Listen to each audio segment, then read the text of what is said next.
Hello à tous, on vient juste de finir la réparation de ce BlackBerry K1 et pour nous c'était important de vous montrer comment on peut remplacer l'écran. Même si c'est un modèle qui n'est pas très populaire et qui date déjà de 2017, on est sûr que certains seront intéressés de savoir que des pièces détachées existent pour des modèles même insolites.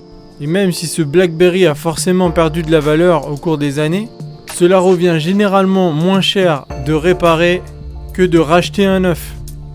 En tout cas, dans cette vidéo, on va redonner une seconde vie à ce téléphone. En enlevant la coque silicone de protection, on se rend compte que ce téléphone a déjà bien vécu.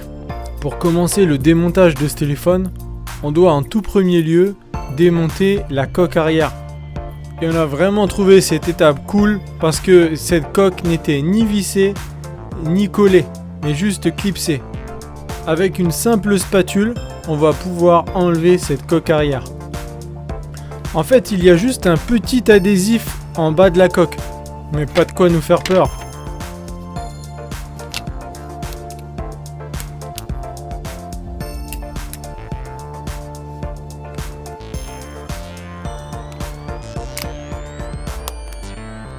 Nous avons rencontré une petite résistance au niveau de la vitre de protection de la caméra. C'est la raison pour laquelle nous vous conseillons de démonter la coque arrière du bas vers le haut. Le déclipsage sera plus facile ainsi.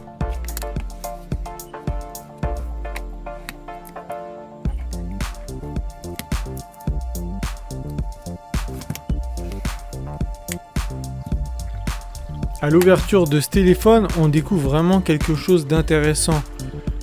Le connecteur de la batterie est vissé directement sur la carte mère.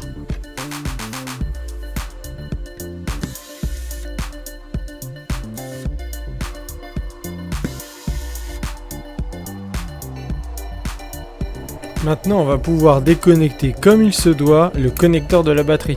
Mais ce modèle est particulièrement intéressant parce qu'il ne nécessite pas le démontage intégral du téléphone pour la dépose de l'écran. Du coup, il s'agit juste de pouvoir accéder à la nappe de l'écran. Chose relativement facile puisqu'il s'agit d'enlever deux vis et de pousser un petit peu le cache de protection.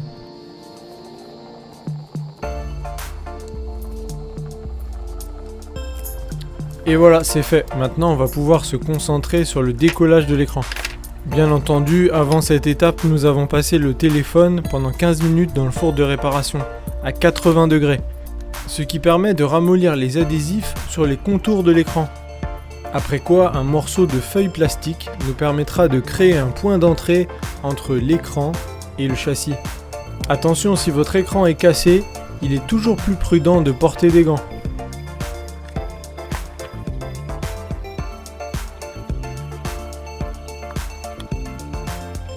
Une fois que vous avez réussi à insérer votre spatule entre l'écran et le châssis, il vous suffit simplement de faire levier.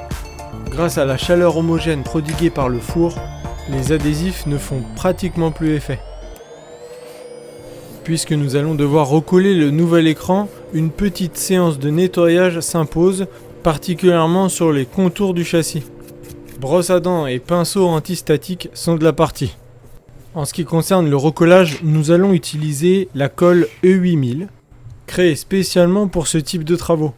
L'avantage des petits tubes de 15 ml, c'est qu'ils possèdent une pointe fine pour le collage, ce qui nous permet d'être plus précis dans ce travail.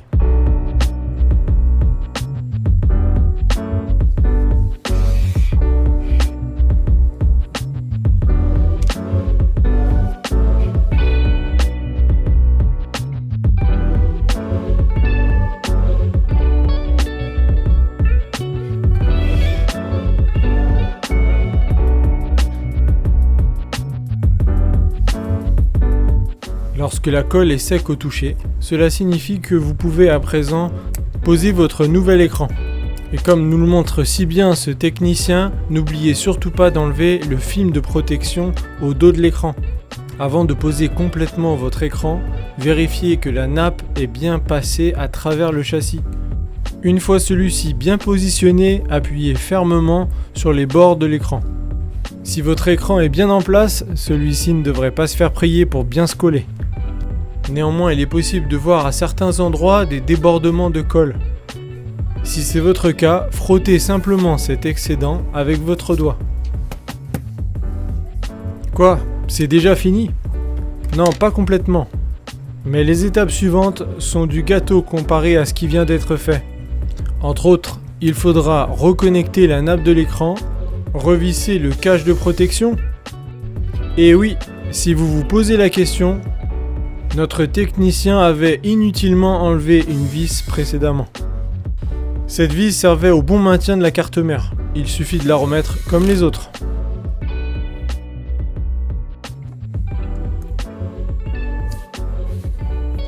Encore 2 vis sur le connecteur de la batterie.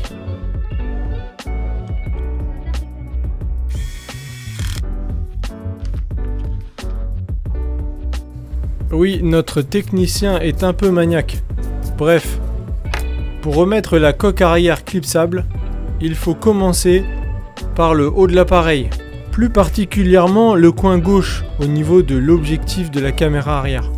Une partie de la coque arrière s'insère à l'intérieur du châssis métallique. Il n'y a pas beaucoup de jeu, mais c'est comme ça qu'il faut faire. Pour le reste de la coque, il va falloir insister sur les contours de celle-ci et vérifier que chaque clips est bien inséré. Aucun espace ne doit rester apparent entre la coque et le châssis. Si c'est le cas, vous avez réussi cette réparation. Bravo! C'est le propriétaire qui va être content de retrouver son BlackBerry tout neuf avec un écran d'origine. Ce BlackBerry K1 a encore de beaux jours devant lui. On espère que vous avez pu apprécier cette vidéo. Et si vous avez des questions, n'hésitez pas à laisser dans les commentaires. Sinon, on vous dit à bientôt sur la chaîne Pièces de Mobile.